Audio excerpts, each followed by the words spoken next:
5 पांडव। माता द्रौपदी है। हाँ जी। ये माता कुंती है। हाँ जी। ये नकुल है। ये सहदेव है। ये बीच में धर्मराज विष्णु है। ये भीमसेन है। ये अर्जुन जी है। अर्जुन जी का पुत्र अभिमन्यु है। ऊपर कृष्ण भगवान। अच्छा। अब आइए इस बात पर कि बौद्ध विहार जहां तथागत बुद्ध को ज्ञान प्राप्त हुआ, जिसका मंदिर ज्ञान का मंदिर हो, बौद्ध मत के लोगों के साथ वहां हिंदुओं को क्यों कमेटी में शामिल किया गया? इसके खिलाफ आंदोलन हो रहा है। वाकया महाबोधि बोध गया मंदिर पर हिंदुओं के नियंत्रण का है। पिछले कई दिनों से बौद्ध भिक्षु और बौद्ध मतावलंबी आंदोलन कर रहे हैं कि उनके साथ यह गलत हो रहा है। वे सवाल पूछते हैं कि देश के कितने मंदिरों में किसी गैर हिंदू को पुजारी या कमेटी में रखा गया है? कितने मस्जिदों या दरगाहों में गैर मुसलमान को रखा गया? कितने चर्च ऐसे हैं जहां गैर ईसाई कमेटी में शामिल हैं? या कितने और धर्म के लोग हैं जिनकी सबसे प्रमुख उपासना स्थलों में से एक में उनके धर्म के बाहर के लोग शामिल हैं? फिर बोध गया के महाबोधि मंदिर में गैर बौद्ध क्यों शामिल है? और देश को इस पर सोचना होगा। इनके हाथों में तख्तियां हैं जिन पर लिखा है कि repeal BT act 1949, all members of BTMC should be Buddhist, यानी बोध गया टेंपल एक्ट 1949 खत्म किया जाए और बीटीएमसी के सभी मेंबर बौद्ध हो। कभी पुलिस उठा ले जा रही है तो कभी बात नहीं की जा रही।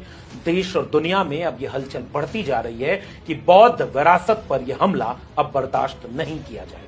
पूरा वाकया यह है कि बोध गया में तकरीबन 2500 साल पहले एक पीपल के पेड़ के नीचे भगवान बुद्ध को ज्ञान प्राप्त हुआ। इसी स्थान पर बने मंदिर को महाबोधि मंदिर कहा जाता है। यह बौद्ध धर्म के सबसे पुराने मंदिरों में से एक है और सबसे खास है। इतिहास की किताबों के मुताबिक यह मौजूदा मंदिर 5वीं-6वीं शताब्दी के वक्त का है, गुप्त काल के अंतिम दौर का है। यूनेस्को ने इसे 2002 में वर्ल्ड हेरिटेज साइट घोषित किया। महाबोधि मंदिर की जिम्मेदारी बोध गया टेंपल मैनेजमेंट कमेटी के हाथों में है और इसमें सबसे पहले 1949 में बोध गया टेंपल एक्ट यानी बीटी एक्ट बना। इसके सेक्शन 3 के मुताबिक इस अधिनियम के लागू होने के बाद राज्य सरकार एक समिति का गठन करेगी। इस समिति को मंदिर की भूमि और उससे जुड़ी संपत्तियों का प्रबंधन और नियंत्रण सौंपा जाएगा। समिति में एक अध्यक्ष और 8 सदस्य होंगे जिन्हें राज्य सरकार नामित करेगी। सभी सदस्य भारतीय नागरिक होंगे। इनमें से 4 सदस्य बौद्ध धर्म के होंगे और 4 हिंदू धर्म के होंगे, जिनमें महंत यानी मुख्य पुजारी भी शामिल होंगे। यदि महंत नाबालिग हैं और मानसिक रूप से अस्वस्थ हैं या समिति में शामिल नहीं होना चाहते तो उनकी जगह किसी अन्य हिंदू सदस्य को नामित किया जाएगा। गया जिले के जिला मजिस्ट्रेट समिति के स्वतः अध्यक्ष यानी एक्स ऑफिशियो चेयरमैन होंगे। यदि जिला मजिस्ट्रेट हिंदू नहीं है तो उस अवधि के लिए राज्य सरकार किसी हिंदू को अध्यक्ष के रूप में नामित करेगी।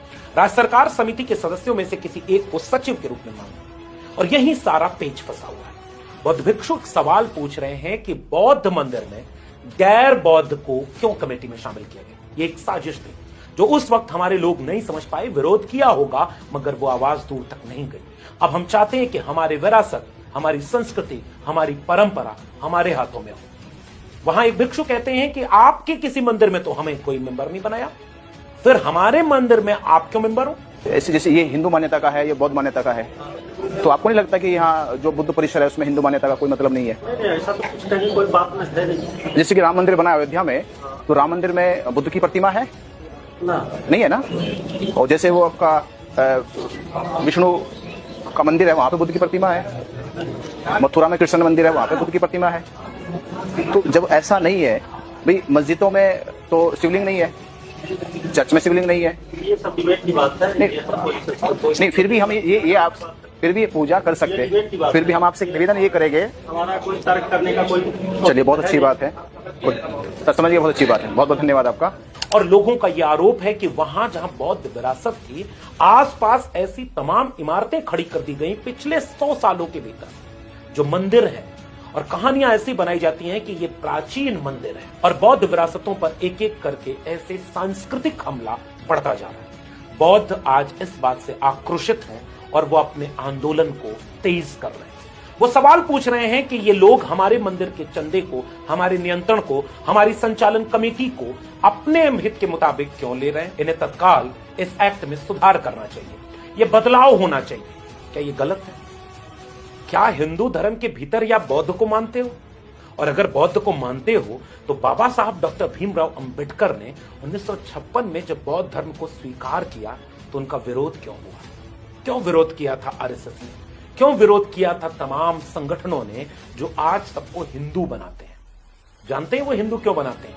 कि दलित, पिछड़े, आदिवासी हिंदू बन जाएं, हिंदू के नाम पर गोलबंद हो जाएं और मुट्ठी भर सवर्ण हिंदुओं का वर्चस्व कायम रहे, लेकिन वोट उनको सबका मिल जाए।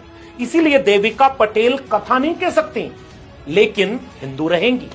आदिवासियों के बीच जाकर यही लोग आदिवासी संस्कृति पर हमला कर रहे हैं और आदिवासी इसका विरोध कर रहे हैं, और जब चुनाव आता है तो वो उन्हें भी हिंदू बना लेते हैं। सवाल इस बात का है कि यह सब कुछ क्यों हो रहा? क्या आपने किसी हिंदू संगठन को जाति के खत्म करने के आंदोलन का समर्थन करते देखा है? क्या आपने किसी हिंदूवादी संगठन को बाबा साहब अंबेडकर को अपना नायक मानते देखा है, जिन्होंने इस देश को एक खूबसूरत संविधान दिया जिससे देश चल रहा है? क्या आपने कभी संविधान सम्मत यह बात देखी है कि यह राष्ट्र किसी धर्म से नहीं चलेगा, संविधान से चलेगा? मगर खुलेआम हिंदू कहने वाले इसे हिंदू राष्ट्र बनाना चाहते हैं और बौद्ध मंदिर में घुसे हुए हैं। क्या यह उचित है? क्या इसका पूरे देश में मुखर विरोध होना चाहिए?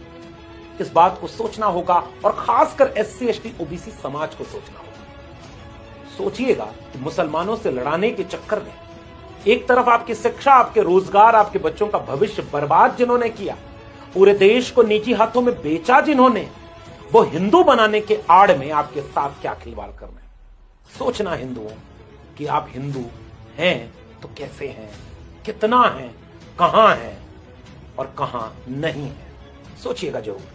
अगर ये बातचीत सही और जरूरी लगे तो इसे उन लोगों तक पहुंचाइए जो शायद तथ्य तर्क के बिना अंधभक्ति में चलते हैं। और ये बातचीत अगर पसंद आए तो इसे शेयर जरूर करिएगा। फिर मिलेंगे किसी और जरूरी सवाल के साथ। तब तक चैनल से जुड़े रहिए, बेल आइकॉन दबाइए ताकि अगली वीडियो आप तक पहुंच जाए। और अगर आप ये बातचीत फेसबुक या ट्विटर यानी X पर देख रहे हैं तो फॉलो करना मत भूलिए। फिर मिलेंगे, तब तक के लिए बहुत बहुत धन्यवाद।